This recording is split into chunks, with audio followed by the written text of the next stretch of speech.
મહત્વના સમાચાર અત્યારે સામે આવી રહ્યા છે સાબરકાંઠાથી।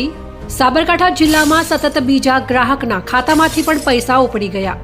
ખેડબ્રહ્મા શહેરમાં સતત બીજા ગ્રાહકના સેવિંગ ખાતામાંથી પણ અચાનક જ રૂપિયા 5000 ઉપડી ગયા। ત્યારે બંને ખાતાધારકના મોબાઈલમાં અચાનક જ ડેબિટનો મેસેજ આવતા ગ્રાહકોએ બેંકમાં તપાસ કરી। ખાતાધારકો બેંકમાં તપાસ કરતા જાણવા મળ્યું કે ખાતામાંથી અચાનક જ પૈસા ઉપડી ગયા। ત્યારે કોઈ ઓટીપી કોઈ એપ્લિકેશન ડાઉનલોડ કર્યા વગર જ ખાતામાંથી પૈસા ઉપડી જતા ગ્રાહકોમાં ચિંતા જોવા મળી। ત્યારે આજે એક જ દિવસમાં ખેડબ્રહ્મામાં 2 ગ્રાહકોના ખાતામાંથી પૈસા ઉપડી જતા ગ્રાહકોમાં ફફડાટ ફેલાયો છે। ચંદ્રશેખર ભાવસાર, ખબર વડાલી, ખેડબ્રહ્મા।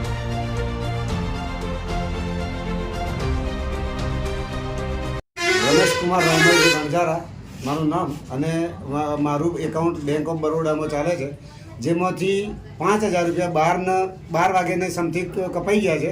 જ્યારે બેંકમાં જઈને મેં બેંક મેનેજર સાથે વાત કરી ત્યારે બેંક મેનેજરે ઉદ્ધતાઈ પરિવર્તન જવાબ આપી અને કીધું કે સીધે પોલીસમાં ફરિયાદ કરી દો।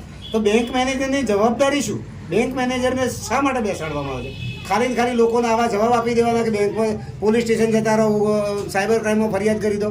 આ રીતના જવાબ આપવા માટે બેંકમાં મેનેજરને બેસાડવામાં આવે છે। એક ચપરાસી તરીકેનો જવાબ આપવાનો કે ભાઈ શું કહે છે, તમારા પૈસા કપાઈ ગયા તો જતા રહો, તમે પોલીસ સ્ટેશન જતા રહો। તો બેંકની જવાબદારી શું?